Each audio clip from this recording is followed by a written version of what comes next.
In the sleek corridors of Langston Innovations, where ambition gleamed like polished glass, 58-year-old Elijah Hayes pushed his maintenance cart with quiet purpose. 20 years ago, he'd been at the cutting edge of AI engineering.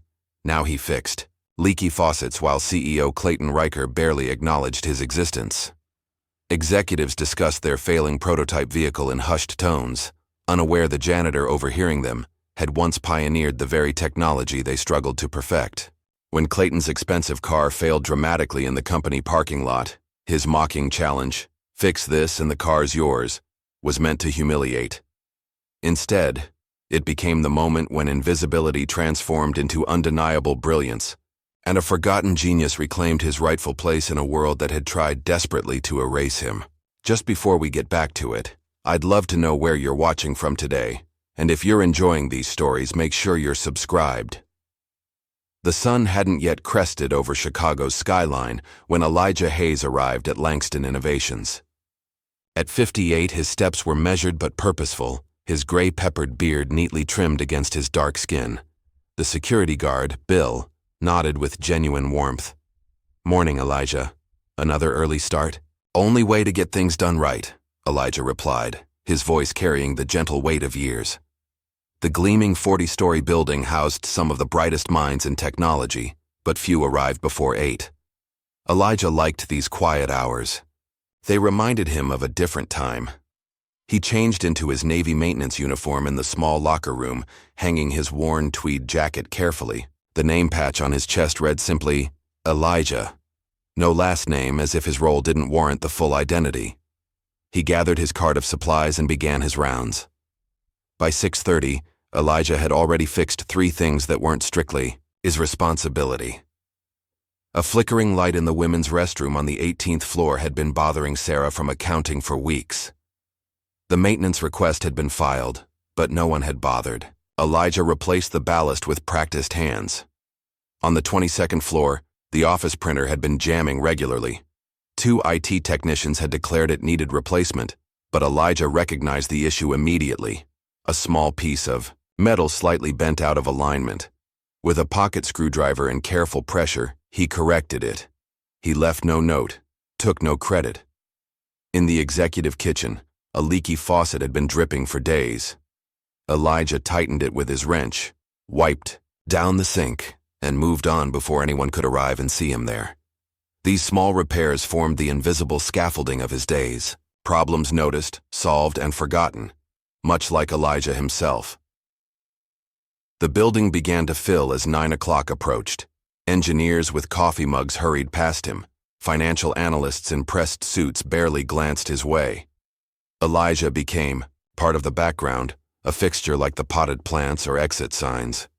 At precisely 9:15, a commotion rippled through the lobby. Clayton Riker had arrived. Clayton was 43, though his expertly tailored suits and twice-weekly personal training sessions were calculated to make him appear younger. His salt and pepper hair was styled in the casual but deliberate way that cost $300 per cut. As CEO of Langston Innovations, he moved through the building like he owned the air inside it. "Morning, team," he called out with practiced enthusiasm, not actually looking at anyone. His gaze remained fixed on his phone as he strode toward the private elevator. 3 executives followed in his wake, briefcases clutched like shields. Elijah was mopping near the elevator when Clayton approached. He moved his cart to make way, but Clayton's attention was fully on his screen as he gesticulated wildly during a call. "I don't care what the supply chain issues are, Mark. We promised a prototype by quarter's end, and I'm not going back to the board with excuses." As Clayton stepped forward, his Italian leather shoe caught the edge of a wet patch. Elijah's hand shot out instinctively, steadying the CEO's elbow before he could slip. Coffee from Clayton's travel mug sloshed forward, but instead of hitting Clayton's crisp white shirt, it splashed onto the floor, directly in the path of Elijah's mop.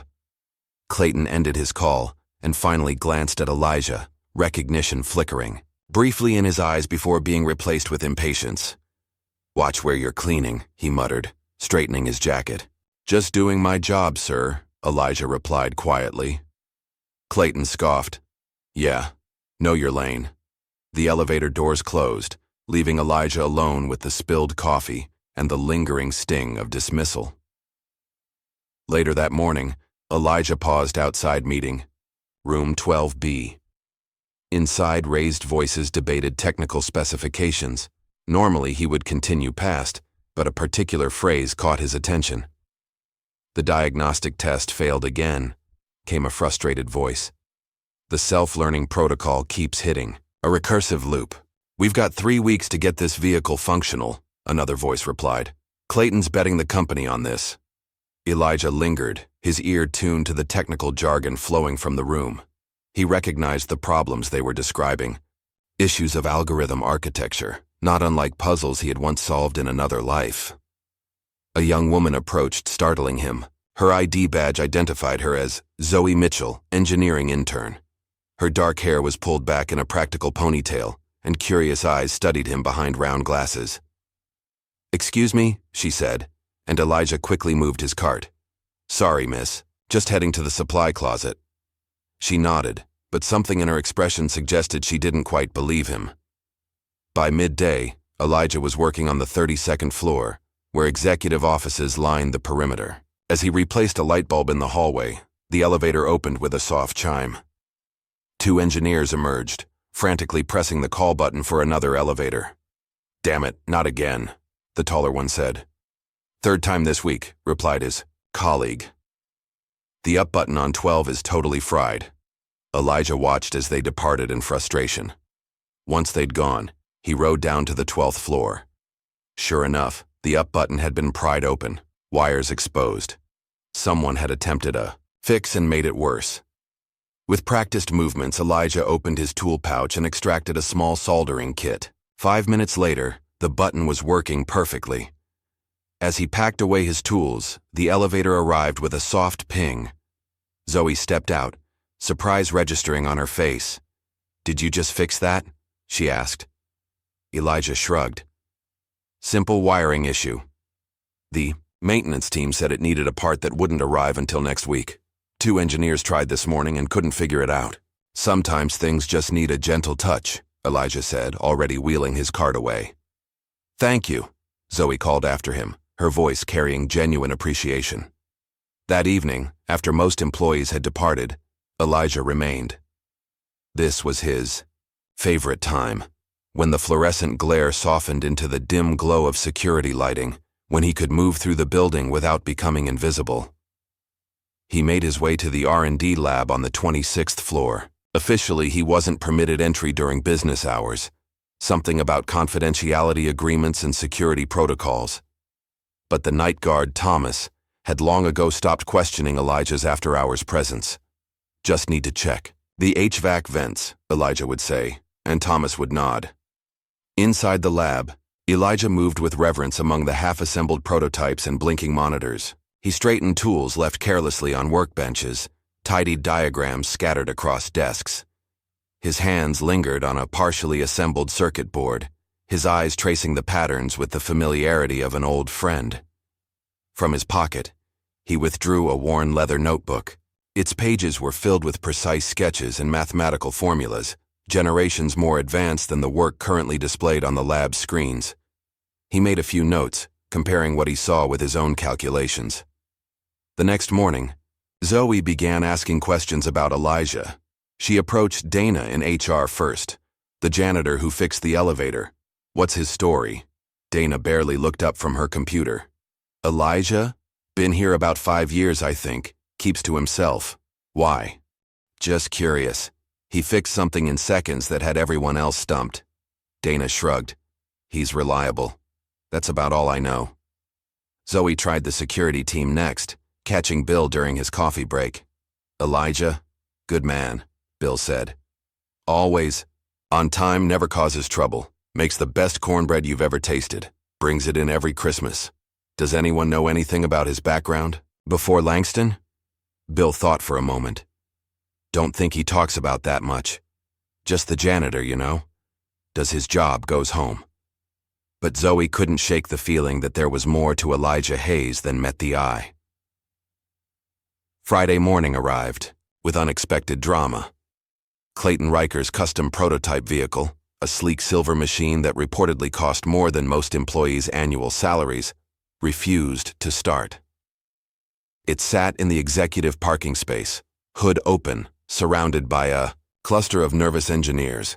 Clayton paced beside it, his face flushed with anger. "Are you telling me that none of you can figure out what's wrong with a car that you designed?" "Sir, the diagnostic system is showing multiple errors," one engineer explained timidly. "We need to get it back to the lab to—" "It's garbage," Clayton erupted, kicking the front tire. 3 years of development, and it can't even start reliably. Elijah was sweeping the sidewalk nearby, watching the scene unfold with quiet interest. The car was Langston's prototype self-learning electric vehicle, the company's most ambitious project to date. The same one being discussed in the meeting he'd overheard. Clayton noticed Elijah's gaze and a cruel smile twisted his lips. "Hey, genius," he called out, his voice dripping with mockery. "You think you can do better than my engineers? Fix this, and the car's yours." Laughter rippled through the gathered crowd. Someone snickered. "Right, like the janitor's gonna solve it." Elijah stood still for a moment, his broom clutched in weathered hands. Then, with deliberate calm, he propped it against a planter and approached the vehicle. The engineers parted uncertainly.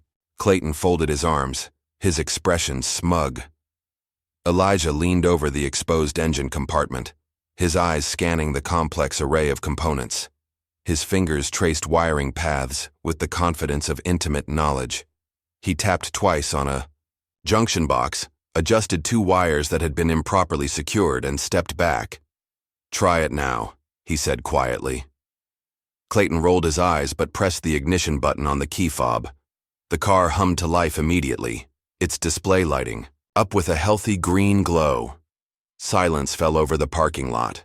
Every face registered shock, none more so than Clayton's, whose laughter had died in his throat. For several seconds, no one moved. The gentle hum of the electric engine was the only sound in the stunned silence of the parking lot. Clayton's face cycled through expressions: surprise, confusion, embarrassment, and finally, forced dismissal. "Lucky guess," he muttered, quickly closing the hood. "Must have been a loose connection or something simple." The engineers exchanged glances, knowing it had been anything but simple. The diagnostic system had shown multiple critical errors, problems that should have required hours of troubleshooting. Elijah simply nodded and returned to his broom. "Just needed the right touch," he said, resuming his sweeping as if nothing extraordinary had happened. But something had shifted. As the crowd dispersed, several engineers looked back at Elijah with new curiosity. Zoe, who had witnessed the entire incident from the building entrance, had her phone discreetly pointed toward the scene. By lunchtime, whispers had spread throughout Langston Innovations. In the cafeteria, groups huddled together, glancing occasionally at Elijah as he quietly cleaned tables in the corner. "Did you hear what happened in the parking lot? No way the janitor just magically fixed the prototype." Clayton looked like he'd seen a ghost. 2 days later, the video appeared on TikTok. Zoe had shared it in a private chat with friends, but someone had posted it publicly. The caption read, "Janitor fixes CEO's $3 million prototype like it's a toaster." Within hours, it had been viewed 50,000 times. By the end of the day, it had crossed to LinkedIn, where tech professionals shared it with comments like, "Hidden talent is everywhere," and "This is why you respect all your employees." On Monday morning, Elijah arrived to find the atmosphere at Langston noticeably different. People who had never acknowledged him before nodded hello. A few engineers smiled nervously as he passed. In the elevator, a software developer actually introduced herself. "I'm Amanda," she said, extending her hand. "That was pretty impressive what you did with the prototype." Elijah shook her hand with a small smile. "Just a simple fix." "Simple? We've had 3 engineers working on that issue for weeks." Before Elijah could respond, the elevator stopped at the 18th floor. As Amanda exited, she turned back. "Where did you learn to do that kind of work?" The doors closed before he needed to answer. At 11 o'clock, Elijah received a text message from Dana in HR. "Need to see you in my office ASAP." When he arrived, Dana wasn't alone. James Porter, the company's head of security, sat beside her desk with a stern expression. Please sit down, Elijah, Dana said, her tone professionally neutral. James pushed a document across the desk. We need to discuss an incident from last Thursday evening. Security footage shows you entering the R&D lab after hours. Elijah glanced at the paper, a formal warning notice. The R&D areas are restricted access, James continued. Your clearance only covers common areas and offices. I was checking the ventilation system, Elijah said quietly. That's facilities management's job, not janitorial, Dana replied. Your contract specifically outlines your permitted areas. R&D isn't one of them. Elijah looked between them, then signed the warning without protest. As he stood to leave, he said simply, "Understood." But the look in his eyes carried a quiet defiance that neither Dana nor James could miss. Meanwhile, Zoe had become increasingly intrigued by the mystery of Elijah Hayes. Her initial curiosity had blossomed into a full investigation. Between classes at Northwestern University, where she was completing her master's in electrical engineering, she searched online archives and academic databases. At first, she found nothing. No social media presence, no professional profiles. Then she tried academic journals, searching for engineering publications. And there it was, a paper from 1992 titled Adaptive Learning Algorithms in Automotive Navigation Systems by Elijah J. Hayes, MIT. Further searches revealed more publications, patents, and conference presentations, all from the late 1980s through the late 1990s. Then, abruptly, nothing. Elijah Hayes had simply vanished from the academic and professional world around 2002. A newspaper article from 2001 provided a clue. Whistleblower claims AI safety concerns ignored at Tech Dynamics. The article mentioned an engineer who had raised alarms about flawed AI systems being rushed to market. The engineer wasn't named, but the timeline matched Elijah's disappearance from professional circles. That afternoon, Zoe found Elijah cleaning windows in the lobby. She approached cautiously, aware that her discoveries might be unwelcome. "Mr. Hayes," she began, "can I talk to you for a minute? Privately?" Elijah paused, studying her face. "Something wrong with the elevators again?"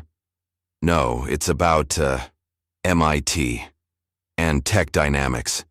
His expression hardened slightly, but he nodded toward a quiet corner of the lobby. Once they were away from passing ears, Zoe spoke softly.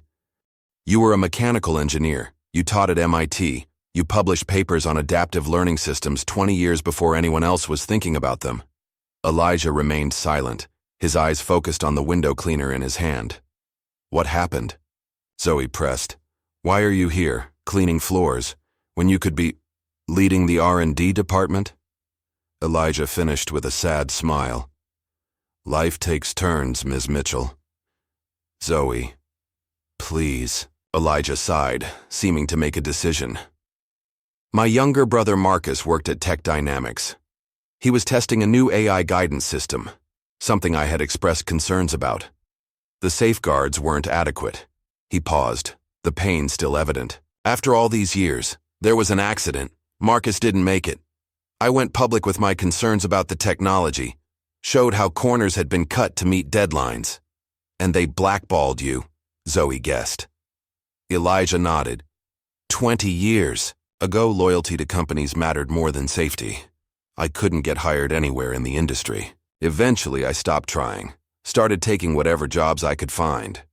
But why here, at a tech company? A faint smile crossed his face. "I still love the work, even if I'm just watching from the sidelines." Their conversation was interrupted by a commotion near the reception desk. Clayton Riker was storming through the lobby, his face like thunder. Behind him, 2 IT staff members hurried to keep pace. "I want that video gone," Clayton was saying. "Every copy, every share, every trace of it. Is that clear?" He stopped short when he spotted Elijah and Zoe. His eyes narrowed. "You," he pointed at Elijah. "My office, now." 15 minutes later, Elijah stood before Clayton's vast desk on the 40th floor. The office offered panoramic views of Chicago, but Clayton's attention was firmly on the janitor before him. "That video has been viewed over 1 million times," Clayton said, his voice tight with controlled fury. "The board has been calling me all weekend." Elijah remained silent. "They want to know why a janitor can fix problems that our engineering team can't solve. They're questioning my leadership, my talent management." Clayton leaned forward. "So tell me, Hayes, who the hell are you really?" "Just a man doing his job, sir." Clayton's laugh was sharp and humorless. "No, I looked into your background after that stunt with the car. You're not just anything." He stood, circling the desk to stand uncomfortably close to Elijah. "Here's what's going to happen. You're going to fix one more problem for me. A real one. There's a core algorithm in our self-learning vehicle that's been stalling development for months. Fix it and I'll triple your pay." The sneer in Clayton's voice made clear he believed Elijah would fail, that the car had been a fluke, a lucky guess that couldn't be repeated. Elijah considered for a long moment. "I'll need the schematics. The real ones, not the simplified versions your team uses for presentations." Clayton blinked, surprised by the confidence in Elijah's voice. "And I want Zoe in the room," Elijah added. "The intern? Why?" "She asks good questions." Clayton's eyes narrowed, but he nodded curtly. "Fine. Tomorrow morning, 9 a.m., main R&D lab. You'll have the schematics and your assistant." His tone suggested he was humoring a delusional request. "But when you fail, you go back to mopping floors and stay there. No more viral videos, no more playing engineer." Elijah nodded once. "Understood." As he turned to leave, Clayton called after him. "One more thing, Hayes. The board is watching this now. Don't embarrass me again." Back in the maintenance closet that served as his break room, Elijah sat alone, his worn notebook open before him. The pages contained designs and algorithms far beyond what was currently in Langston's prototype, ideas he'd developed years ago, but never had the chance to implement. Tomorrow would be his first time back in a proper engineering environment in almost 2 decades. The thought filled him with both anticipation and dread. His phone buzzed with a text from Zoe. "Just heard about tomorrow, what's the plan?" Elijah smiled slightly as he typed his reply. "Time to remember who I was." That evening, after the building had emptied, Elijah stood in the parking garage looking at the silver prototype vehicle that had changed everything. His reflection was distorted in its gleaming surface. A man caught between worlds, between identities. For 20 years, he had been invisible. Tomorrow, for better or worse, people would see him again. As Elijah turned to leave, his phone buzzed with a notification. The viral video had just hit 5 million views. Morning light filtered through the glass walls of Langston Innovations R&D lab as Elijah Hayes entered for the first time during working hours. Unlike his nighttime visits, the space now hummed with activity. Engineers hunched over workstations, screens displaying complex simulations, and the low murmur of technical discussions. As Elijah stepped through the doorway, conversations faltered. Heads turned. The Navy maintenance uniform he still wore stood in stark contrast to the casual business attire and lab coats around him. Zoe waited near the main conference table, her smile encouraging despite the tension in the room. She'd arrived early to prepare, setting up a dedicated workstation for their use. "Morning, Mr. Hayes," she said, loudly enough for others to hear the respect in her voice. "Just Elijah is fine," he replied quietly. A tall engineer with graying temples approached, hand extended. "Dr. Hayes? I'm Wilson Gardner. I read your paper on predictive algorithmic patterns back in grad school. It changed my entire approach to programming." Before Elijah could respond, Clayton strode in, flanked by 2 executives. His expression made clear he hadn't expected this reception. "Let's get started," Clayton announced sharply. "I don't have all day for this experiment." Wilson retreated, but not before giving Elijah a nod of respect. On the conference table lay several tablets and a stack of printed schematics. Clayton gestured impatiently.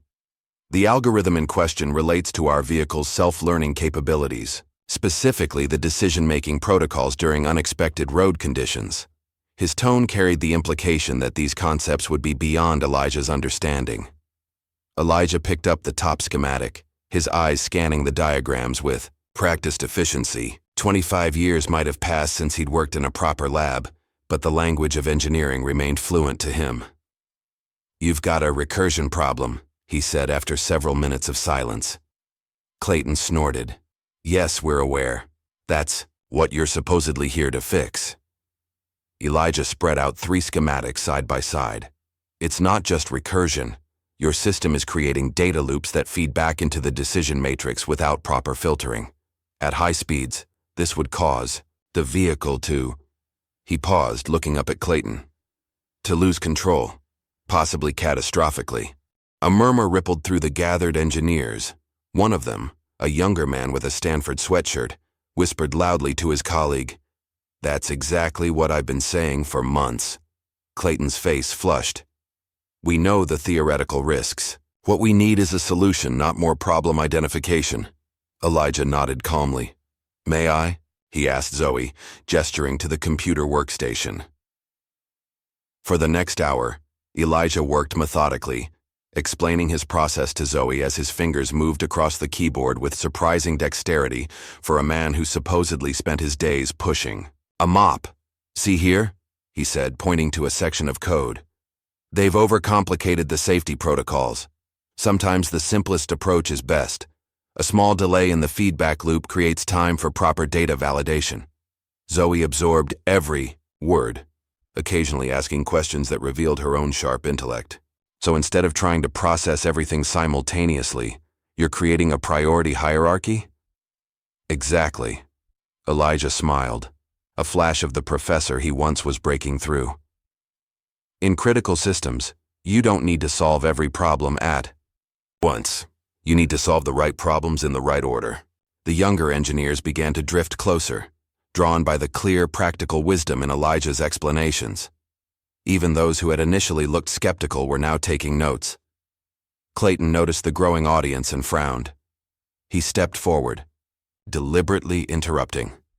"While this classroom session is touching, we have actual work to complete." Elijah didn't rise to the bait. "Ms. Mitchell is learning quickly. She has good instincts." He turned to Zoe. "Trust those instincts even when the room tells you you're wrong, especially then." As they continued working, Elijah occasionally paused, his gaze distant. During one such moment, Zoe gently asked, "Remembering MIT?" Elijah nodded.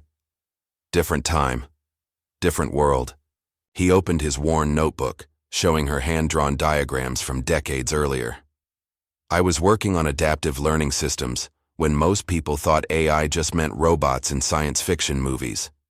The diagrams in his notebook showed concepts, remarkably similar to what Langston was now developing, except Elijah's designs were cleaner, more elegant, with safety protocols integrated at every level. "You were decades ahead of everyone," Zoe said, wonder in her voice, "and look where it got me." Elijah's smile held no bitterness, only a quiet acceptance. Near noon, Clayton returned with the chief technology officer, a nervous-looking man named Paul Wilson. They huddled in the corner, speaking in hushed tones while glancing frequently at Elijah. Zoe's phone buzzed with a message from a friend in IT. "Heads up, Riker just restricted Hayes' system access. Told us to limit his permissions to read only, on most modules." She showed the message to Elijah, who simply nodded. "Expected that." "But how will you fix anything without full access?" Elijah's eyes crinkled. "Sometimes limitations foster creativity." He reached for a blank sheet of paper. "Before computers, we designed systems with pencil and paper. Let's go old school." Over the next 3 hours, Elijah sketched out an alternative approach to the algorithm, using only the printed circuit diagrams and basic simulation tools Clayton hadn't thought to restrict. Where the engineering team had been adding layers of complexity to solve the recursion problem, Elijah stripped everything back to fundamentals. "The elegance is in simplicity," he told Zoe. "They're trying to anticipate every possible scenario. That's impossible. Instead, create a system that can learn and adapt safely." By mid-afternoon, Elijah had outlined a complete solution, one that not only fixed the recursion issue, but optimized the entire decision-making framework with a single, brilliant line of code modification. "Ready to test?" he asked Zoe. She nodded, excitement visible despite her professional demeanor. Clayton had arranged for the simulation to be run on the main lab display, clearly anticipating a public failure. Engineers gathered around as Zoe loaded Elijah's solution into the test environment.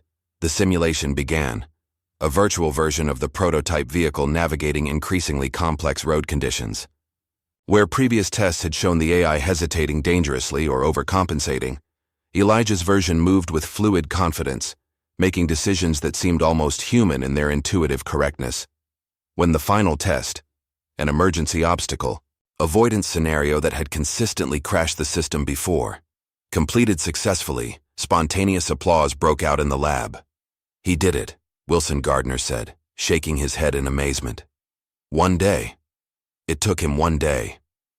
Clayton's face was a study in conflicting emotions, relief that the problem was solved warring with fury that Elijah had succeeded where his team had failed. He forced a tight smile. "Promising initial results. We'll need extensive validation." Of course. As the excitement continued, Zoe slipped away to refill her coffee. In the break room, she overheard two IT technicians discussing an email they'd just received. Riker wants the access logs for Hayes' session today. Specifically asked us to document if he accessed anything beyond the test environment. Why? The guy just saved the project. Above my pay grade, man. I just know Riker's email said don't give him full access, let him fail. Seems like the boss was counting on that.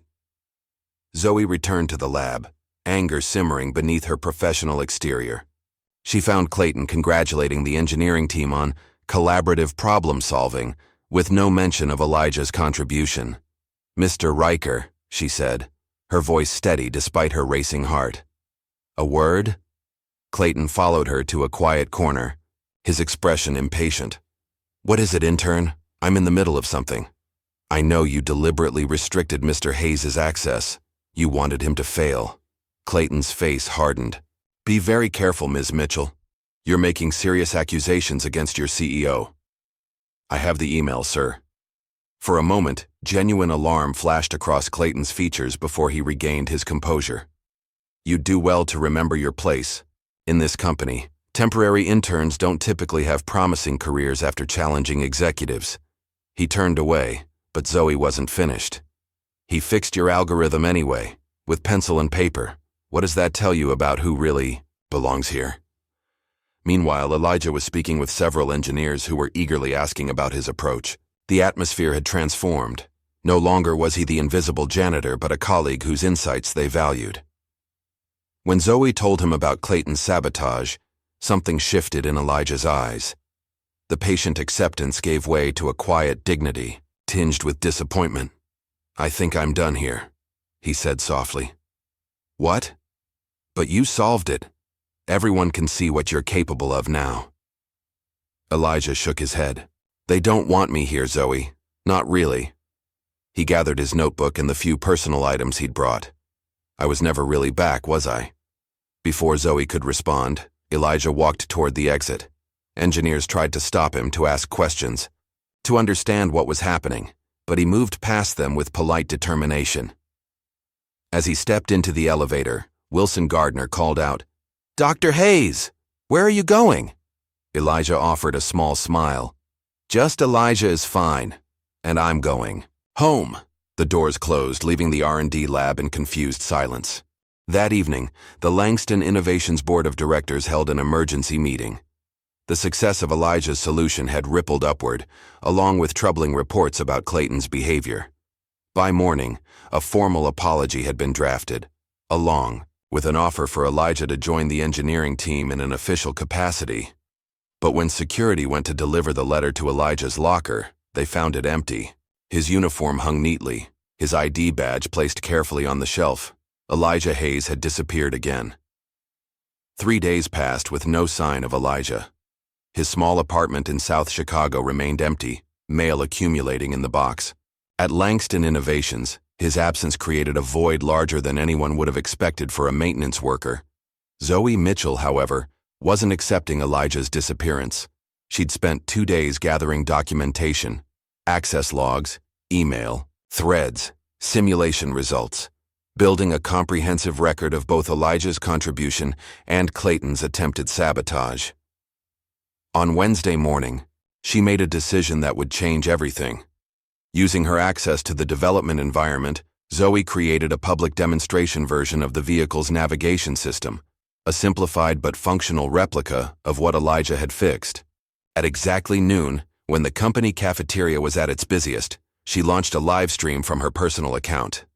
"My name is Zoe Mitchell, engineering intern at Langston Innovations," she began, her voice steady despite her racing heart. 3 days ago, a man named Elijah Hayes solved a critical algorithm problem that our engineering team had struggled with for months. I'm going to show you his solution in action. For the next 15 minutes, Zoe methodically demonstrated the before and after of Elijah's fix, explaining in accessible terms why his approach was revolutionary. She never directly accused Clayton of sabotage, but the evidence she presented spoke volumes. "This man wasn't an executive or even an engineer at Langston," she concluded. "He was our janitor. And now he's gone because some people would rather bury genius than admit they didn't see it." The live stream ended, but its impact was just beginning. Within hours, it had been shared thousands of times.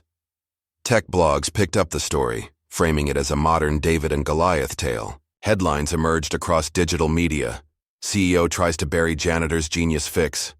"Black maintenance worker solves unsolvable tech problem." "The janitor who outsmarted Silicon Valley." By evening, it had reached mainstream news outlets. Financial analysts began questioning Langston Innovations' leadership. Investors called emergency meetings. The company's stock dropped 8% in after-hours trading. Clayton Riker's sleek corner office had become a crisis center. His assistant fielded non-stop calls while Clayton himself was locked in a video conference with increasingly hostile board members. "This is a PR disaster, Clayton," said Margaret Baker, head of the board. "We've got 3 major investors threatening to pull out." "It's being blown completely out of proportion," Clayton insisted. "He fixed one algorithm, and now he's being portrayed as some kind of misunderstood genius." "Because he is," another board member interjected. "I've had 4 different engineering professors contact me today confirming that Hayes was a pioneer in adaptive systems. One called him the most innovative mind of his generation." Margaret's voice hardened. "The board is calling a vote of no confidence, Clayton. I suggest you prepare a statement." As Clayton's world unraveled, Elijah sat in his modest living room, watching the storm unfold on his aging television. He'd finally returned home late the previous night, after spending days with his nephew Jameer in Milwaukee. The sudden attention made him deeply uncomfortable, the very opposite of the quiet life he'd built for himself. His phone had accumulated dozens of messages. Most he ignored, but one text from Zoe caught his attention. "I'm sorry if I made things worse, but you deserve recognition, and they deserved accountability." Elijah was composing a reply when a knock came at his door. Outside stood a courier with an envelope bearing an unfamiliar corporate logo, Vector Dynamics, a rising tech firm based in San Francisco. The letter inside was brief but intriguing, an invitation to speak at the upcoming West Coast Tech Summit as a featured innovator. All expenses paid, no obligations beyond sharing his story and insights. Elijah placed the letter on his coffee table, uncertain. Public speaking had never been his strength, even in his teaching days. And after 20 years of invisibility, the thought of standing before an audience of tech leaders was daunting. His contemplation was interrupted by another knock. This time, when he opened the door, no one was there, only a small, elegant box with a note attached.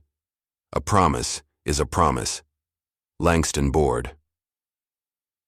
Heart racing, Elijah walked outside. Parked at the curb was the silver prototype vehicle, the same one he'd fixed in the parking lot that fateful morning. A small crowd of neighbors had gathered, murmuring in appreciation of the sleek machine that seemed utterly out of place in their working-class neighborhood. Elijah's phone buzzed with a call from an unknown number. When he answered, a woman's voice greeted him. "Mr. Hayes? Margaret Baker, chairwoman of Langston Innovations. I hope our gift arrived safely." "It did," Elijah replied, still processing the reality of a multi-million-dollar vehicle now apparently belonging to him.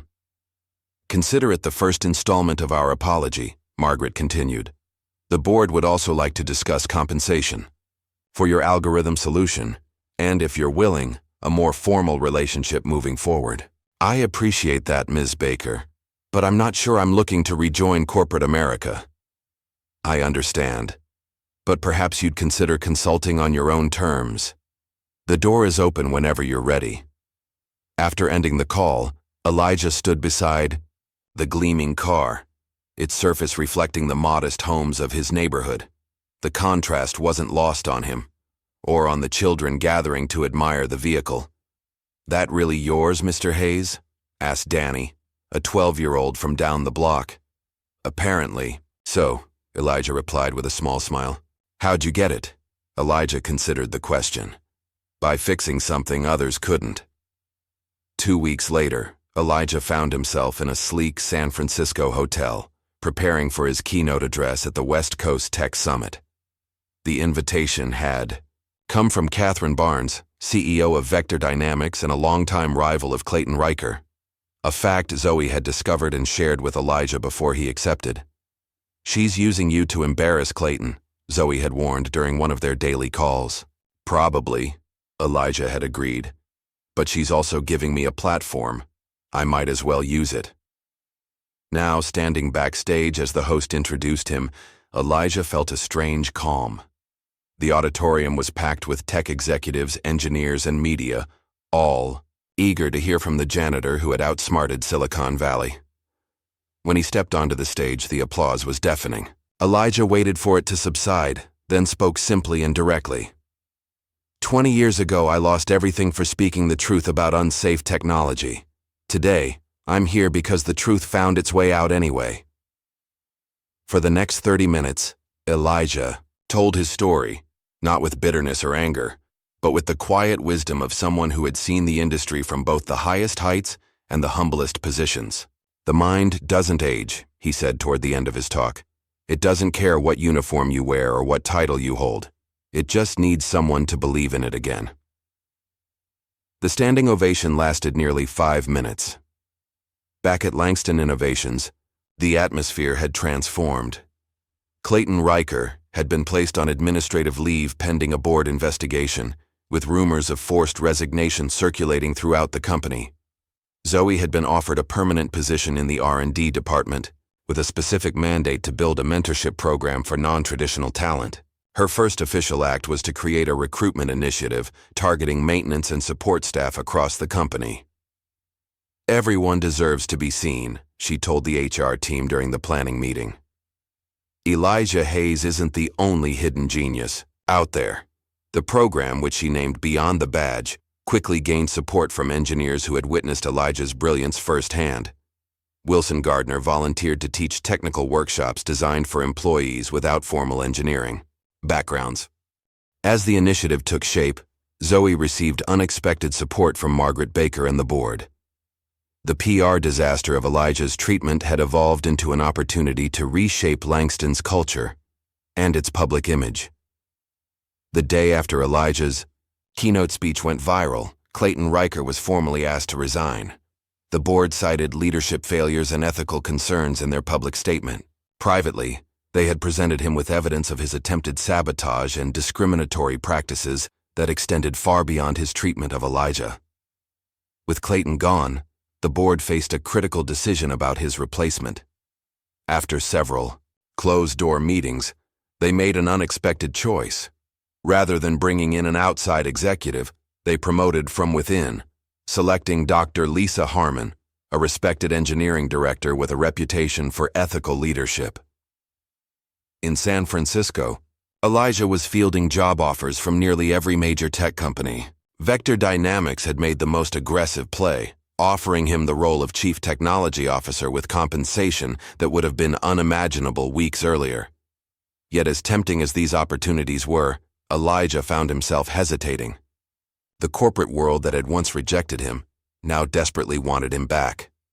But on their terms, in their environment. On his last evening in San Francisco, Elijah sat on his hotel balcony overlooking the bay, talking with Zoe on the phone. They offered me the CTO position, he told her. Full creative control, a team of 50 engineers, stock options worth millions. That's amazing, Zoe replied. Are you going to take it? Elijah watched the sunset paint the water golden. I've done the 100-hour weeks, the corporate politics, the endless meetings. I'm not sure I want to go back to that life. So what do you want? The question hung in the air as Elijah considered his answer. I want to build things at my own pace, things that matter. Langston offered me a permanent R&D position, Zoe said after a moment. They're also asking if you'd consider coming back as a consultant. No title, no politics, just working on problems that interest you. Elijah smiled. Sounds tempting. Let me think about it. After ending the call, Elijah picked up the key fob to the prototype vehicle, which he'd had shipped to San Francisco for his visit. The car represented everything that had changed in his life. A symbol of recognition long denied, of value finally seen. The next morning, instead of heading to the airport for his return flight, Elijah climbed into the sleek silver car. He programmed the navigation system to his old neighborhood in Chicago, not the route, just the destination.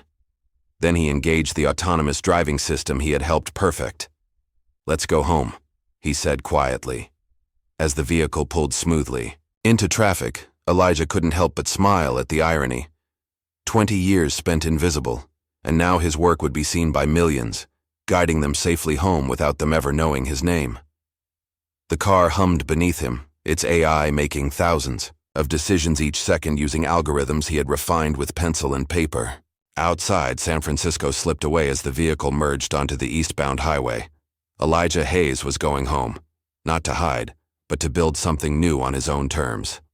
The journey home took Elijah 4 days. He could have made it in 2, but he chose the scenic route, stopping in small towns and taking detours to national parks he'd always meant to visit. The prototype vehicle performed flawlessly, its AI navigation system learning his preferences with each mile. Chicago greeted him with its familiar skyline, the afternoon sun glinting off Lake Michigan as he crossed into the city limits. Rather than heading directly to his apartment, Elijah found himself driving to the cemetery where his brother Marcus was buried. The modest headstone read simply, Marcus Hayes, 1972-2001. Beloved brother, brilliant mind. Elijah knelt beside it, brushing away fallen leaves. You wouldn't believe the month I've had, Marcus, he said softly. People are listening again. Later that evening, in his small apartment, Elijah sat surrounded by stacks of old journals and technical papers, artifacts from his previous life that he'd kept stored in boxes beneath his bed. For the first time in nearly 2 decades, he allowed himself to revisit the work that had once defined him. His phone chimed with a text from Zoe. How was the drive? Office feels weird without you fixing things. Elijah smiled as he replied. Drive was good. Getting reacquainted with old ideas. How's the new job? Challenging. Board approved my mentorship program. When are you coming in to consult? He hadn't given Langston a definitive answer about the consulting role. Part of him was still hesitant to step back into that world, even on his own terms. Before he could reply, another notification appeared. An email from an address he hadn't seen in over 20 years. Nathan.Kessler@vectorsystems.com. The subject line read simply, Overdue apology. Elijah's hand trembled slightly as he opened it. Nathan Kessler had been his most promising student at MIT, later his colleague at Tech Dynamics, and ultimately one of the voices that had testified against him during the whistleblowing investigation. Elijah, the email began. I saw your speech at the summit. 20 years too late, but I need to tell you that you were right, and I was a coward. I've carried the shame of my betrayal for 2 decades. I'm in Chicago next week. If you're willing, I'd like to meet. No agenda, just an old student owing his mentor the truth. The message ended with Nathan's contact information and a simple closing. I understand if you delete this. Elijah sat back, memories flooding through him. Nathan had been brilliant, perhaps the most talented engineer Elijah had ever taught. They had worked side by side developing early AI systems, sharing a vision of technology that would genuinely improve human lives. Then came the military drone contract. Elijah had identified critical safety flaws in the guidance systems, flaws that could lead to catastrophic civilian casualties. When he'd raised concerns, the company pressured everyone to sign off on the system anyway. Nathan, young and afraid for his future, had not only signed but testified that Elijah's concerns were theoretical and excessive. 3 days later, Elijah agreed to meet Nathan at a small cafe in Lincoln Park, away from the downtown tech corridor where they might be recognized. Nathan had aged well, his hair now silver at the temples, his face lined but distinguished. He stood when Elijah entered, his expression a complex mixture of shame and relief. "You look well," Nathan said after an awkward handshake. "20 years of physical labor keeps you fit," Elijah replied without rancor. They ordered coffee and, for several minutes, neither spoke. Finally, Nathan broke the silence. "I was 28, terrified of losing my first real job and convinced by people I thought were smarter about business that you were overreacting." He stared into his cup. "I was wrong. They were wrong. And people died because of it." Elijah studied the man before him. "Why now, Nathan? My story's been public for weeks. You could have reached out sooner." "Honestly? I've drafted emails to you every year on the anniversary of the hearing. Never sent them." Nathan met his eyes. "Seeing you on that stage, speaking with the same integrity you had back then, it broke something in me. I couldn't hide from it anymore." He placed a business card on the table. "I'm Executive Vice President of Research at Vector Systems now. I have authority, resources." He paused. "I want to make you an offer. Senior Technical Advisor. Your own lab, your own team. Complete autonomy." Elijah picked up the card, turning it over in his fingers. "That's quite a step up from Janitor." "It's not charity," Nathan insisted. "It's self-interest. You were 20 years ahead of everyone back then. I can only imagine what you've been thinking about while the rest of us were playing catch-up." Before Elijah could respond, his phone buzzed with a call from Zoe. He excused himself to answer. "Hey, I was just checking in," she said. "But you sound busy." "Having coffee with Nathan Kessler," Elijah replied quietly. A pause. "From Vector Systems?" "Elijah, be careful. I've been researching them for the mentorship program. They have a reputation for questionable ethics, industrial espionage, predatory acquisitions, environmental violations." "That's so." Elijah glanced at Nathan, who was checking his own phone. "They're trying to rebuild their image. Your name would help with that." Her voice grew concerned. "They're not who you want to align with for your comeback." After ending the call, Elijah returned to the table with a thoughtful expression. "Problem?" Nathan asked. "Just some information about Vector Systems I wasn't aware of." Elijah set the business card down. "Nathan, why does a company with your track record want someone like me? Someone who's known for prioritizing ethics over profit?" Nathan's expression tightened briefly before settling into a practiced smile. "Every company has critics. We're trying to change course. Having someone of your moral standing would help us do that. So I'd be a reputation laundromat. I prefer to think of it as bringing our practices in line with our potential." Nathan leaned forward. "Elijah, you could have real impact. Significant compensation, the recognition you've deserved for decades." Elijah considered the offer, turning it over in his mind like one of the complex problems he used to solve. It was tempting. The resources, the platform, the validation. Yet something felt wrong, like a misaligned circuit in an otherwise perfect design. "I need time to think about it," he finally said. Nathan nodded, seemingly satisfied. "Take all the time you need. The offer won't expire."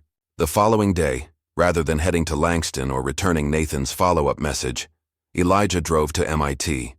He hadn't set foot on campus since his abrupt departure 20 years earlier, and he half expected to be recognized or stopped. Instead, he found himself just another visitor, anonymous among the crowds of students and faculty.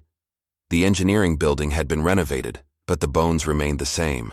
Elijah slipped into the back of a lecture hall where a class was in progress, a discussion on adaptive learning systems in transportation technology.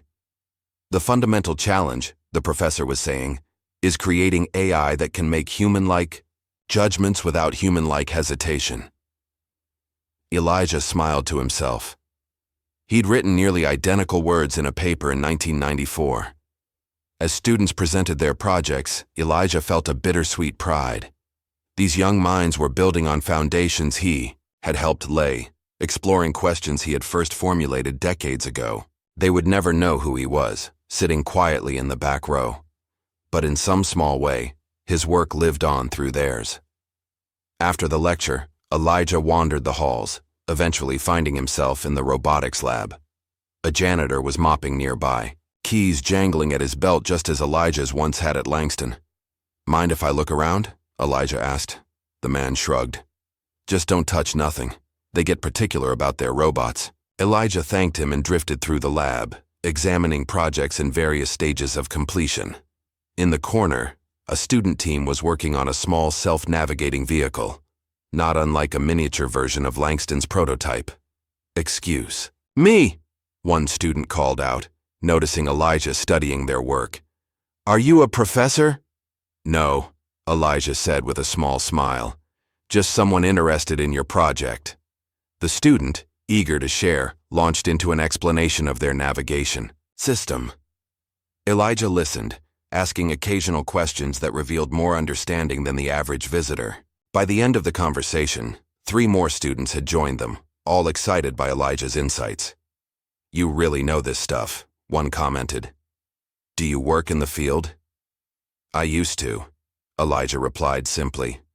As he drove home that evening, Elijah felt a sense of purpose he hadn't experienced in years. The student's enthusiasm had rekindled something in him. Not ambition exactly, but a reminder of why he had loved engineering in the first place. The pure joy of solving problems that mattered. His next stop was Milwaukee, where his nephew Janitor was finishing his senior year of high school. The boy had Marcus's eyes and the same quick mind that seemed to run in the Hayes family. "Everyone at school's talking about you, Uncle Elijah," Janitor said as they sat in a local diner. "They're saying you're some kind of genius who's been hiding all this time."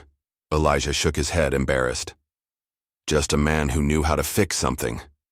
The engineering forums are full of people analyzing your code. They talk about you like you're a ghost or something." Janitor leaned forward, voice lowering, conspiratorially. "One of my teachers pulled me aside to ask if you were really my uncle." "What did you tell him?" "That you taught me how to rebuild an engine when I was 10, and that you're the smartest person I know."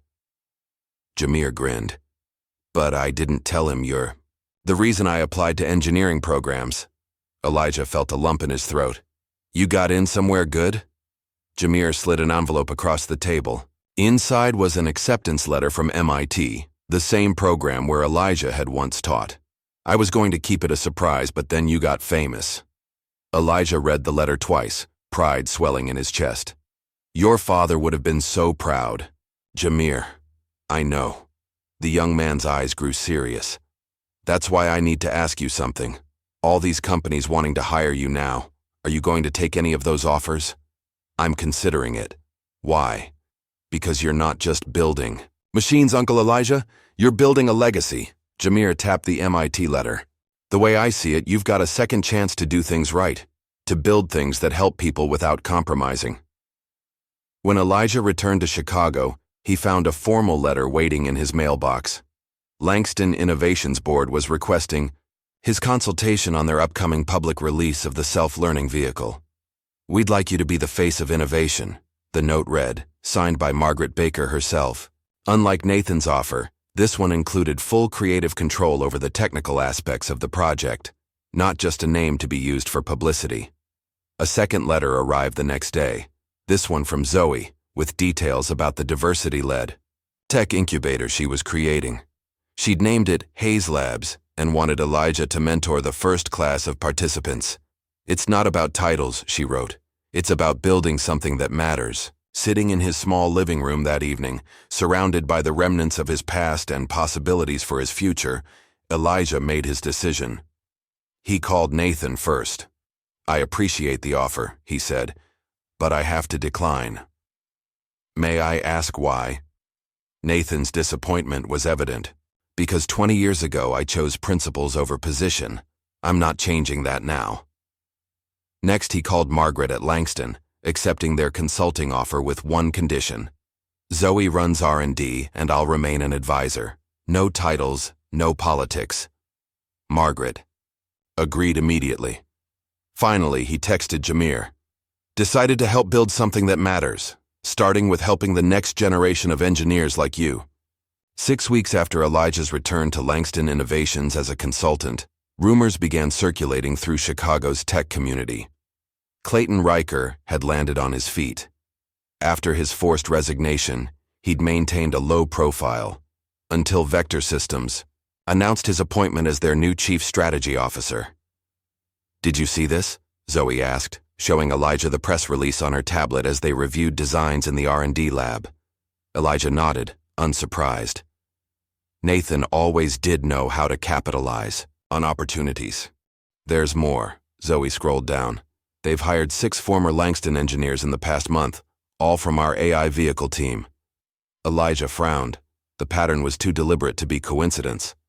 "They're building a competing program with our people who have knowledge of our systems."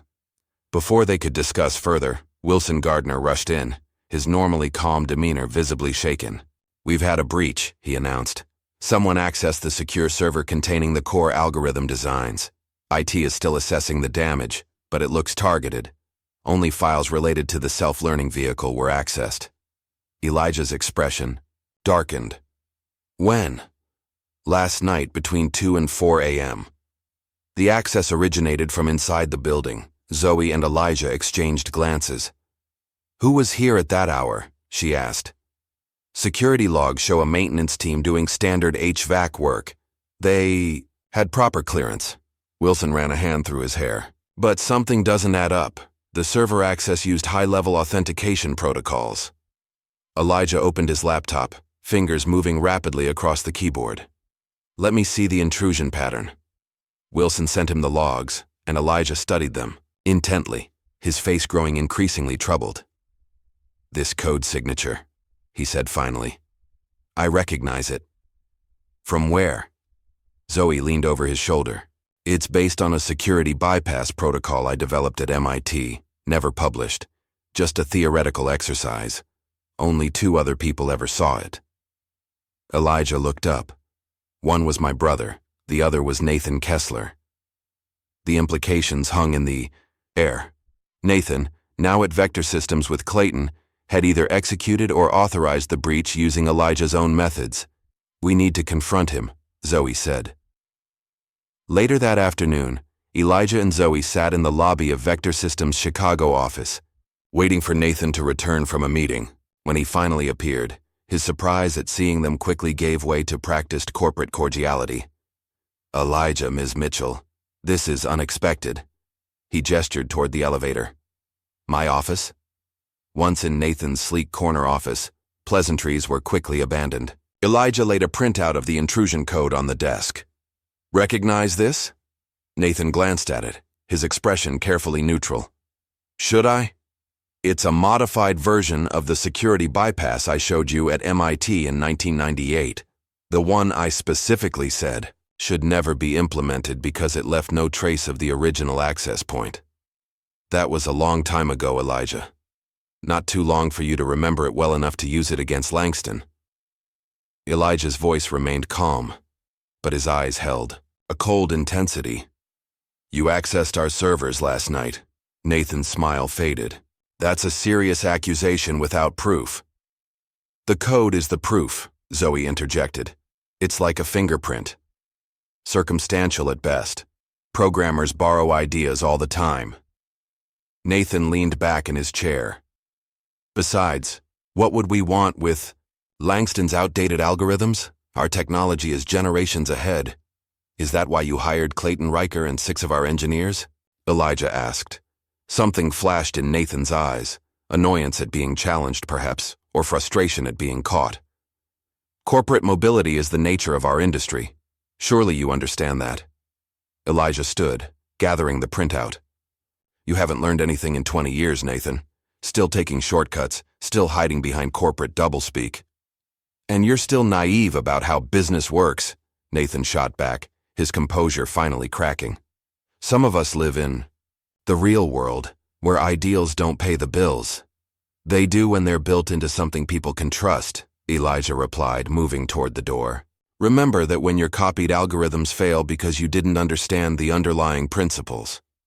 As they left Vector Systems, Zoe glanced at Elijah. That felt good. But what now? They have our code. They have a copy of what they think is important, Elijah corrected, but they missed something crucial. Back at Langston, Elijah called an emergency meeting with the engineering team. We have 3 weeks until the public announcement of our vehicle. We need to implement a safety enhancement I've been working on, one that wasn't in the server files. For the next 2 weeks, Langston's R&D department operated in a state of controlled urgency. Elijah's enhancement wasn't just a security patch, it was a fundamental improvement to the vehicle's learning capabilities, one that made the stolen algorithm look primitive by comparison.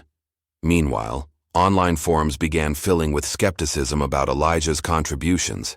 Anonymous accounts questioned whether he truly authored the breakthrough algorithm, suggesting he had simply taken credit for work done by Langston's team.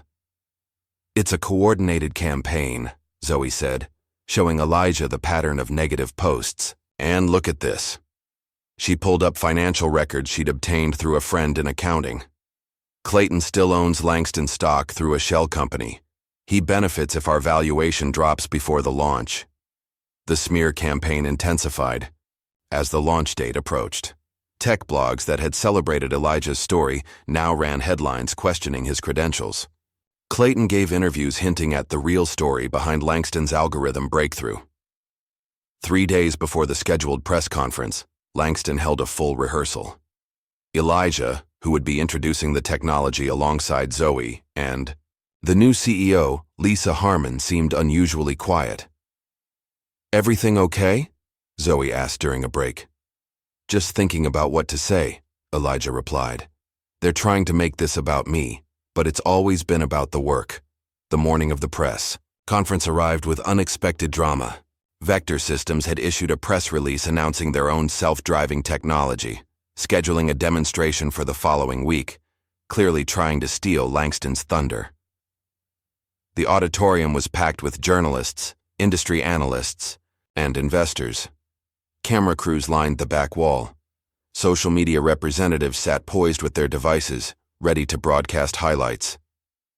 Lisa Harmon opened the event with corporate formalities, then introduced Zoe to explain the technical specifications. Finally, she turned to Elijah.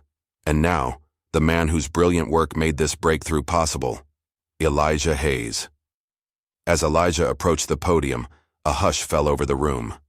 For a moment, he simply looked out at the sea of expectant faces, the red lights of recording devices, the glow of screens. Then, setting aside his prepared remarks, he spoke from the heart. 20 years ago, I lost everything for speaking truth about technology that wasn't ready. Technology that valued speed over safety. I became invisible because I refused to compromise. His voice gained strength. I spent those years watching, learning, fixing things others overlooked. Not because it was my job, but because that's who I am. The room was utterly silent. Today isn't about vindicating me. It's about remembering why we build these things in the first place. To serve humanity, not just shareholders. It's about the dignity of work, whether it's done in a corner office or while pushing a broom. He gestured toward the prototype vehicle displayed on stage. And it's about recognizing that brilliant minds exist everywhere, often in the places we're trained not to look. The applause began slowly, then swelled to fill the auditorium. Journalists were on their feet. Even cynical industry veterans found themselves moved by the unscripted sincerity of Elijah's words. By evening, clips of the speech had gone viral. Silent Brilliance and Elijah Hayes trended worldwide. The narrative had shifted from questioning his credentials to celebrating his journey. The following day, Elijah faced the Langston board in a scheduled meeting, but instead of discussing the successful launch, he raised an unexpected concern. "We need to review all of Langston's partnerships," he said, sliding a folder across the table, "particularly those with companies like Vector Systems." "What are we looking at?" Margaret Baker asked, opening the file. "Evidence that Vector Systems has been involved in industrial espionage against multiple companies, not just Langston. They've also been associated with environmental violations and labor abuses overseas." The board members exchanged glances. "These are serious allegations, Elijah," one said. "They're documented facts. And Langston has 3 joint ventures with Vector Systems subsidiaries." Elijah leaned forward. "I'm asking the board to sever those relationships." The debate that followed was heated. Some board members argued that business realities required maintaining such partnerships. Others worried about legal repercussions of breaking contracts. Zoe, invited to present data on the financial implications, made the decisive argument. Ethical leadership isn't just morally right, it's increasingly profitable. Companies with documented ethical practices outperform their competitors by an average of 12% over 5 years. When the vote came, it was 7-3 in favor of Elijah's proposal. Langston would begin the process of unwinding its Vector Systems partnerships immediately. That evening, as Elijah was leaving the building, his phone rang with a call from Jamir. "Uncle Elijah," his nephew's voice was tight with concern. "Something weird is happening. I'm getting all these messages on social media from people asking about you, trying to get me to say stuff about our family." "What kind of stuff?" "Personal things. Family history. Some guy offered me money for stories about you." Jamir paused. "And there's a website with a bunch of lies about Dad and how he died. They're saying you made up the whole whistleblower story." Elijah's grip tightened. "On the phone. Don't respond to any of it, Jamir. This isn't about truth. It's about intimidation." After ensuring Jamir was safe, Elijah called Zoe and explained the situation. "They're targeting my family now. This has gone too far. I might have something." "That could help," Zoe replied. "Remember that tech influencer who was asking for an interview last week? Amanda Ross. She specializes in deep dives into industry ethics." "Set it up," Elijah said. "It's time to fight back with facts."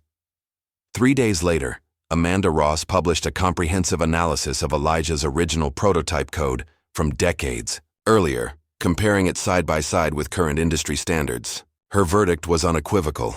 Elijah Hayes had been a pioneer whose work presaged modern developments by nearly 20 years. The article went viral, with leading engineers and academics adding their endorsements. Public opinion, already warming to Elijah after his speech, solidified in his favor. Then came the bombshell.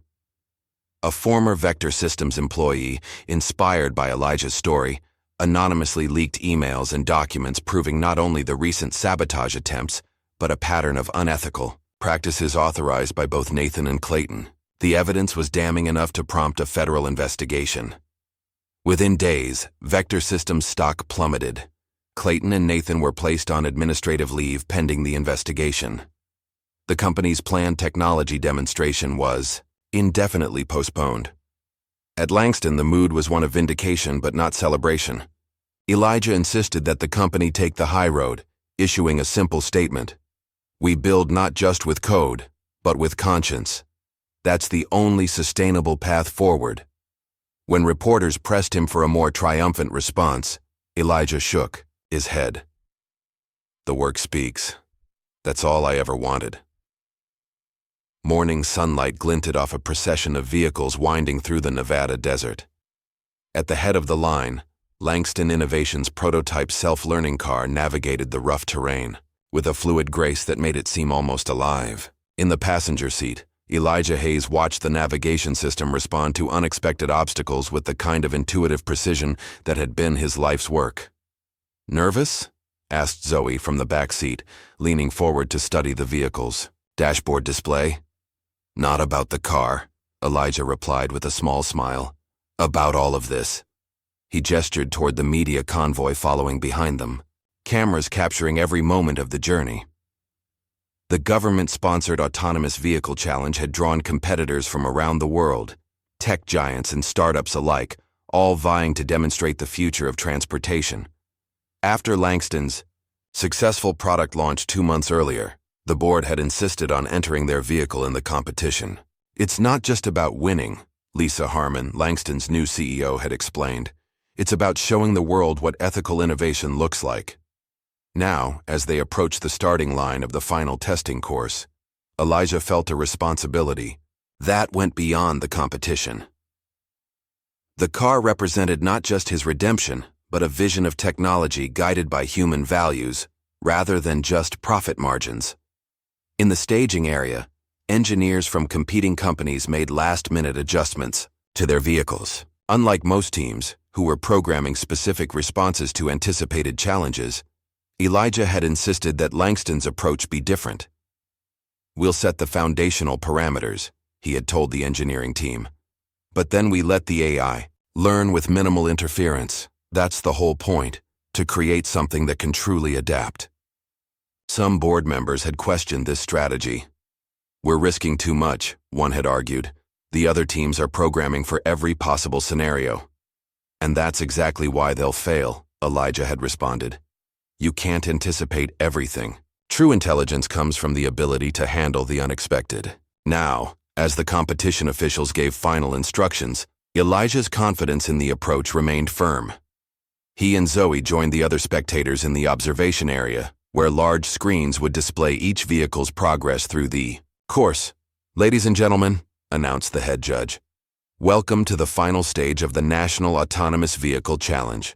Today's course includes extreme terrain, weather simulations, unexpected obstacles, and complex decision-making scenarios. The vehicles will navigate without human intervention." One by one, the competing cars departed at 5-minute intervals. The first 2 entries performed well on the initial terrain challenges, but faltered when faced with a simulated flash flood. The third, from a Silicon Valley giant, made it further but stalled completely when confronted with an ethical decision scenario, choosing between hitting road debris or swerving into a safety barrier. When Langston's turn came, a hush fell over the crowd. The sleek silver vehicle started smoothly, its sensors continuously gathering and processing data about its environment. The first challenges, steep inclines, loose gravel, sharp turns, were navigated with fluid precision. As the car entered the weather simulation zone, heavy artificial rain reduced visibility to near zero. Where other vehicles had slowed to a crawl or stopped entirely, Langston's car adjusted its speed appropriately, but maintained its course. "It's reading the road texture through the water," Zoe explained to the journalists clustered nearby. "The AI is prioritizing different sensory inputs based on conditions." On the screens, they watched as their vehicle approached the ethical decision scenario that had stumped the previous competitor. Road debris appeared suddenly, with a safety barrier on one side and a steep drop on the other. Elijah held his breath. Rather than choosing between 2 bad options, the car did something unexpected. It reduced speed instantly and maneuvered between the debris in a way none of the programmers had specifically encoded. "It created a third option," Elijah whispered, a proud smile spreading across his face. As the vehicle continued through increasingly difficult challenges, Elijah's mind drifted back to the early days of his career. Images flashed through his memory. A much younger Elijah working late in an MIT lab, his brother Marcus watching with fascination as early prototypes lurched across test floors, the two of them dreaming of machines that could think. His reverie was interrupted by gasps from the crowd. On screen, another competitor's vehicle had malfunctioned on a narrow bridge section, blocking the path and sending warning signals. According to competition rules, this would require human intervention and disqualification for the stalled vehicle. But before the safety team could respond, Langston's car approached the scene. It stopped at a safe distance, assessed the situation, and then, to everyone's amazement, edged carefully forward and nudged the stalled vehicle to the side of the bridge, clearing the path. Did it just help the other car? Someone in the Hardy crowd asked incredulously. Elijah nodded, his expression a mixture of surprise and vindication. We programmed basic assistance protocols, but the AI decided on its own that helping was the optimal solution. The unexpected act of cooperation between machines became the defining moment of the competition. By the time Langston's vehicle crossed the finish line, completing all challenges successfully, social media was already buzzing with clips of what journalists were calling the empathy protocol. The final standings were announced that afternoon under the Nevada sun. Langston Innovations had won by a significant margin, but the headlines weren't about victory. Instead, news outlets focused on how the vehicle had demonstrated something beyond mere navigation skills. AI vehicle shows. Empathy, the future of ethical technology. Langston's self-learning car assist competitor in unprecedented move. Hayes' model demonstrates machine cooperation rather than just competition. During the award ceremony, a government representative approached Elijah with an unexpected proposal. The Department of Transportation is forming a council to develop ethical standards for autonomous technologies, she explained. We'd like you to be part of it. Elijah hesitated. I'm not much for bureaucracy or committees. We don't need another bureaucrat, Mr. Hayes. We need someone who understands that technology should serve humanity, not the other way around. She handed him her card. Think about it. This isn't about regulations. It's about shaping the future. Takti. At the hotel, as the Langston team celebrated their victory, Zoe found Elijah sitting alone on the terrace, looking at the stars. Everyone's wondering where our guest of honor disappeared to, she said, joining him. Just needed some quiet. He showed her the government official's card. They want me to help write ethical AI standards. That's perfect, you'd be. I turned down the full-time position, Elijah interrupted gently, but I agreed to mentor some of their younger engineers. He smiled at Zoe's surprised expression. I'm done with institutions. My place is with the next generation, not in committee rooms. Zoe nodded slowly. Speaking of the next generation, I have news. I've been approached by a publisher. They want me to write a book about your story, about the janitor who changed an industry. My story isn't finished yet, Elijah replied. That's what makes it compelling. Zoe hesitated. I'm calling it The Blueprint of a Janitor. What do you think? Elijah laughed softly. I think you should tell it your way. You've earned that. 2 weeks later, back in Chicago, Zoe stood on the red circular carpet of a TED Talk stage, addressing a packed auditorium and live stream audience of thousands. Brilliance has no badge, she began. No uniform, no title, no corner office. Sometimes it pushes a broom down empty hallways at night, solving problems others don't even recognize. Her presentation traced Elijah's journey from respected academic to whistleblower, to janitor, to industry pioneer again.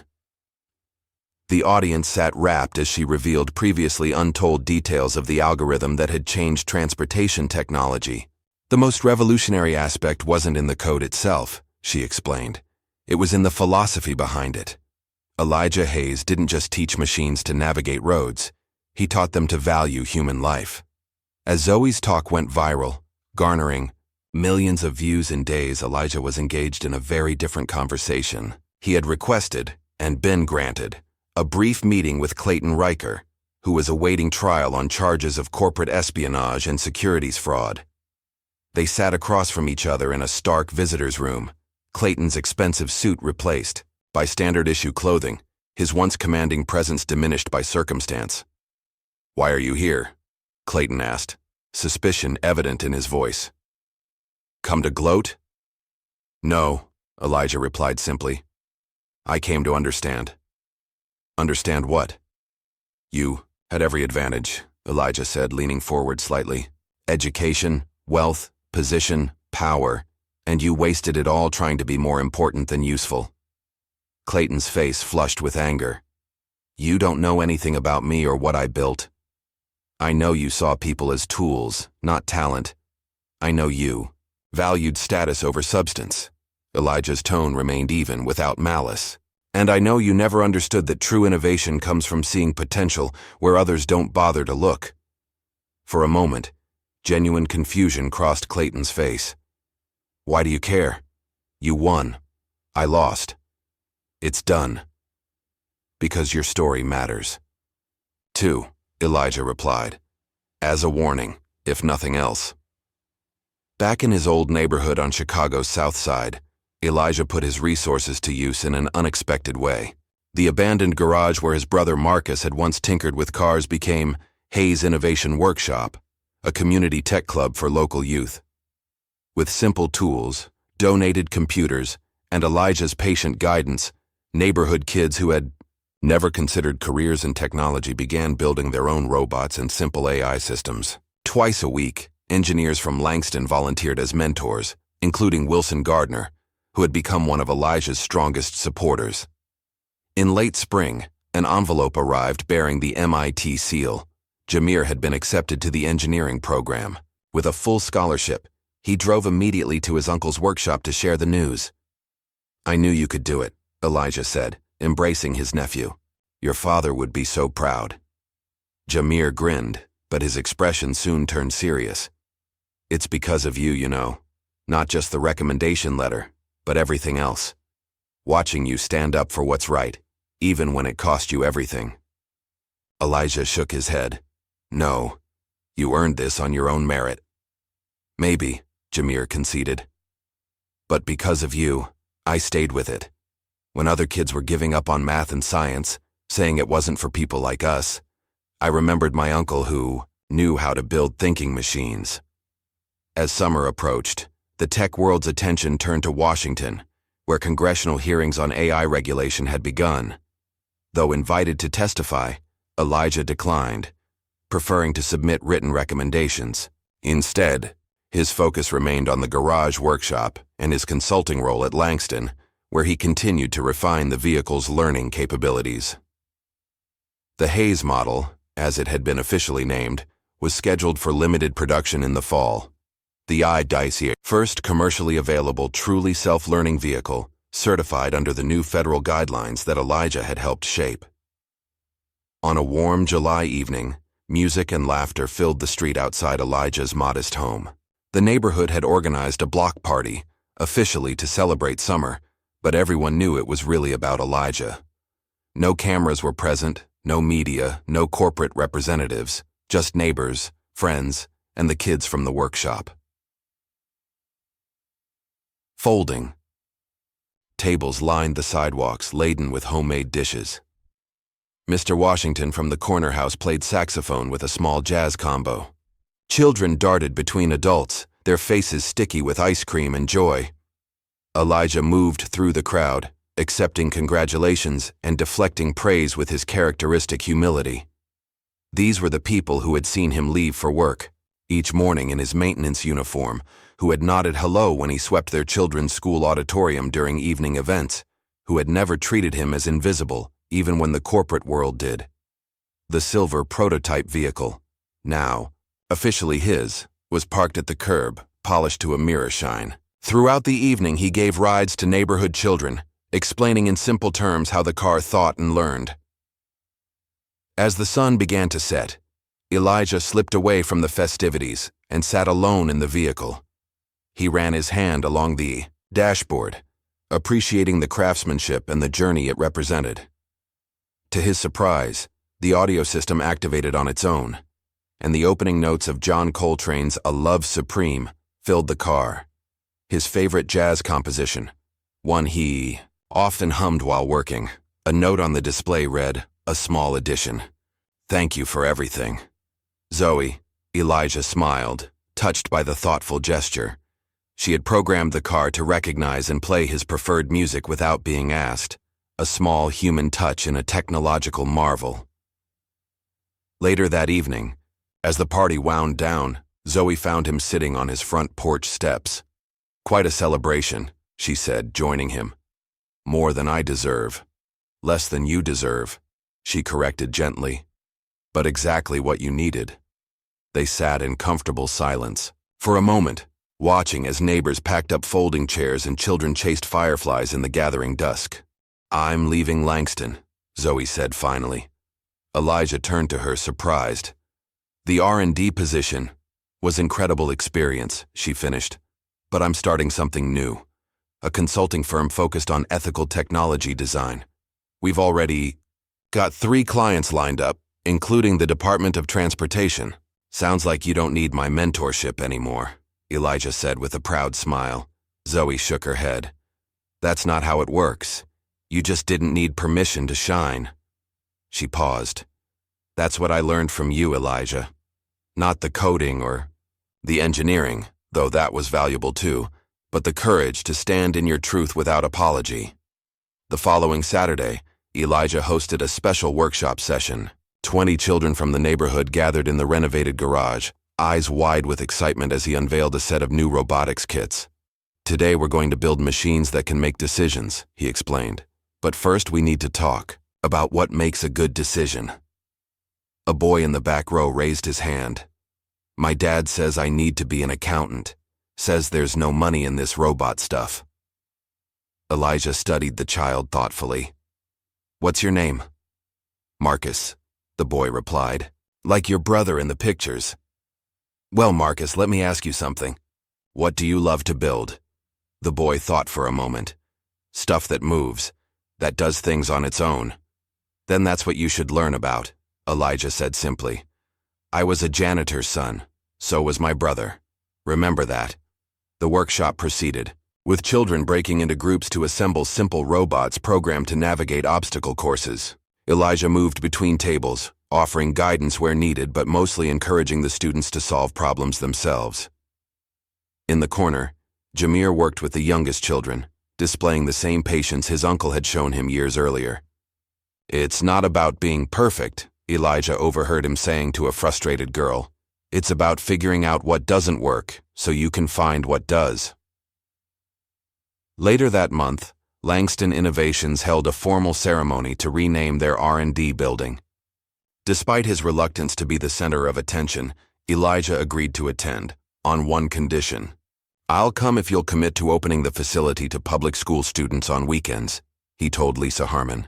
Free access, real equipment, real mentorship. Lisa agreed without hesitation, and on a bright Thursday morning, the Elijah Hayes Innovation Center was officially dedicated. The ceremony was brief, with Elijah making only a short statement of thanks before turning attention to the educational initiative that would allow students from across Chicago to access cutting-edge technology. The following day, before dawn, Elijah returned to the center. With a borrowed broom, he swept the sidewalk outside the building bearing his name, not because he had to, but because he wanted to. The rhythmic motion brought a familiar peace, a connection to the years when his work had gone unseen but had still mattered to him. As he swept, he noticed a young security guard watching him curiously from the doorway. Morning, Elijah said with a nod. Mr. Hayes, what are you doing? We have maintenance staff for that. Elijah smiled. Just finding my peace, old habits. The guard looked confused but nodded respectfully before returning inside. As the rising sun painted the sky in shades of gold and pink, Elijah paused in his sweeping. For a brief moment, his mind flashed back decades to a young Elijah and his brother Marcus, surrounded by tools and parts, working on an old junk car in their father's garage. The memory was so vivid, he could almost hear Marcus's laughter, feel the weight of the wrench in his hand, smell the motor oil. Then he was back in the present, watching as the same car, now transformed into the autonomous Hayes model, navigated smoothly through early morning traffic, a testament to dreams that had taken a lifetime to realize. That afternoon, Elijah visited Marcus's grave one more time. He placed a small model of the Hayes vehicle beside the headstone. We did it, brother, he said softly. Not the way we planned, not when we hoped, but we did it. In the weeks that followed, Elijah settled into a rhythm that balanced his consulting work at Langston with his community workshop. He declined most interview requests and speaking engagements, preferring to let his work speak for itself. But when a documentary filmmaker asked to feature the neighborhood workshop in a series about unconventional education, Elijah agreed, on the condition that the focus remain on the students rather than himself. During filming, the director asked Elijah to summarize his journey, After a thoughtful pause, he replied, "They gave me a broom. I built a machine. They gave me silence. I made it sing." The filmmaker used this quote to close the documentary, superimposed over images of Elijah working alongside neighborhood children, their faces alight with discovery and possibility. The final scene showed Elijah in the prototype vehicle, now permanently his, driving through his old neighborhood. He waved to children who recognized him not as a celebrity or a genius or even an engineer, but simply as Mr. Hayes, the man who believed they could build amazing things. As the screen faded to black, a simple message appeared, inspired by millions of unseen minds who build without applause. How many brilliant minds do we pass by every day, invisible simply because we've decided what genius looks like? Like and subscribe for more stories that will change how you see the world around you.